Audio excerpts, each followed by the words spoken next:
Bonjour à tous et bienvenue sur AutoZone Réunion. Alors la marque Hyundai a tout compris au marché européen. Le constructeur coréen s'adapte avec une facilité déconcertante en fonction des continents. On dispose d'une gamme de berlines simplifiée, puis Hyundai mise énormément sur ses SUV et ses crossovers.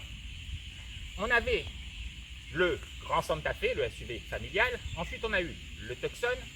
En 2017, Hyundai présentait son premier BSUV, le Kona, et on aura très bientôt une deuxième offre BSUV avec la Bayonne. Alors après 4 ans de carrière, le Kona connaît son premier facelift. Pour ce Kona facelift, on disposera de deux versions. La version classique, dont on vous met une photo immédiatement, puis on aura la version N-Line, celle qu'on essaie aujourd'hui. Au niveau du restylage, on remarque ces feux de jour qui se sont encore affinés. Au niveau du bloc phare principal, il est totalement redessiné avec un éclairage full LED. On dispose de cette calandre beaucoup plus expressive, siglée N-Line. On a les trois petites fentes factices au niveau du capot moteur. Et puis on a quelques éléments aérodynamiques sur les extrémités latérales.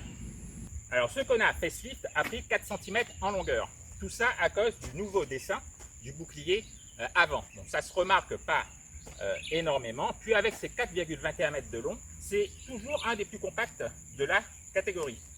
Ce Kona N-Line rajoute les passages de roues couleur carrosserie, les jantes 18 pouces bicolores, les vitres teintées et surteintées à l'arrière, les coques de rétroviseur noires, et puis en option, vous pouvez disposer de la teinte Biton avec un toit noir.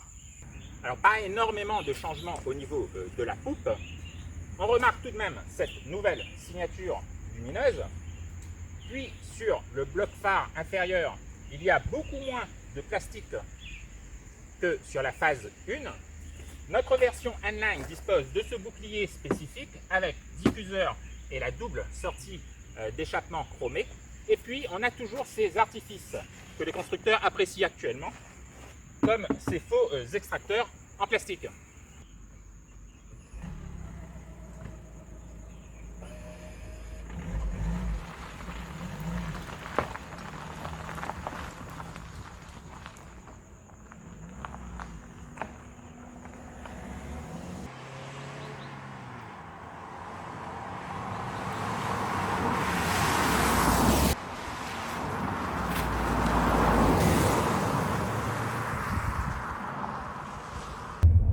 Alors bienvenue donc dans ce Kona facelift.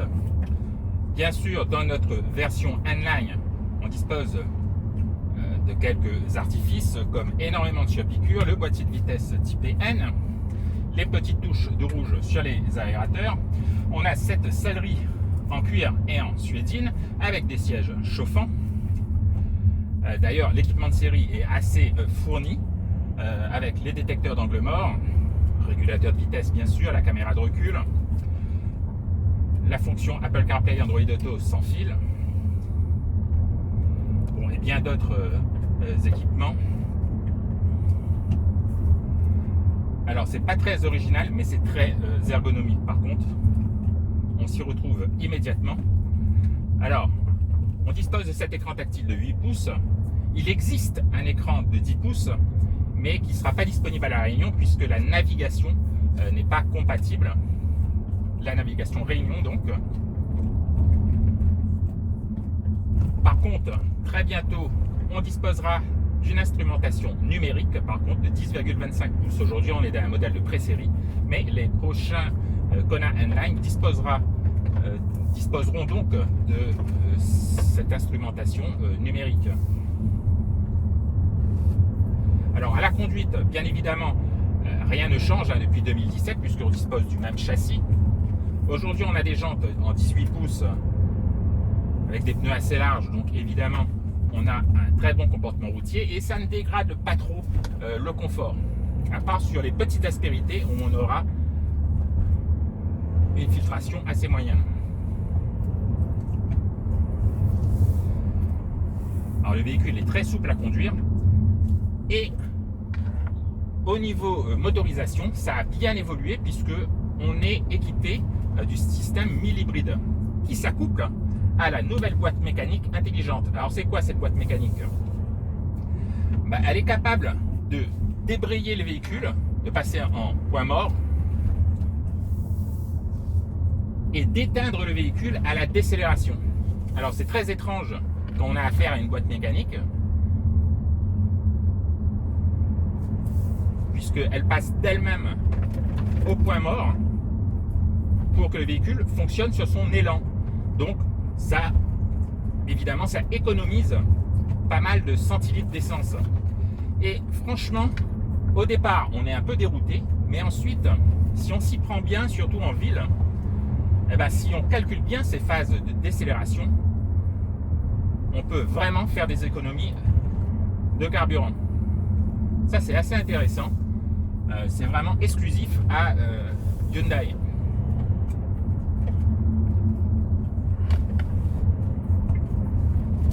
Alors nous, sous le capot aujourd'hui, on a le 1,6 litre CRDI 115 chevaux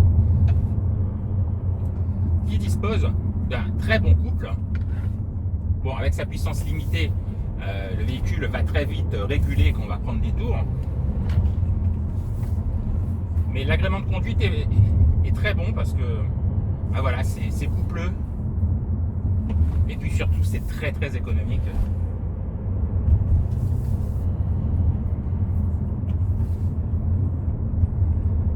La boîte est précise et la direction tout autant.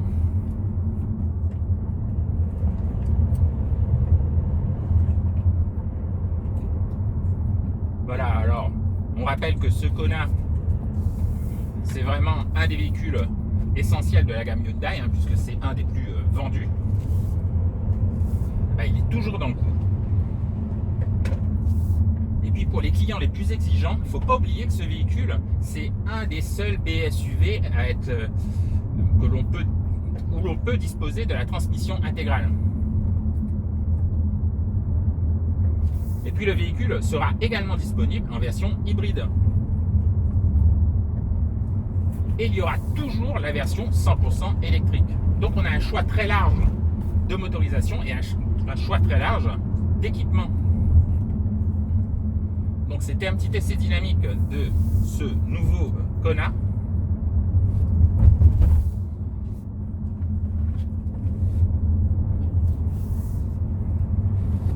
N-Line. Et nous on vous dit à très bientôt sur AutoZone Réunion. Vous pourrez découvrir les tarifs à la fin de cette vidéo. À bientôt.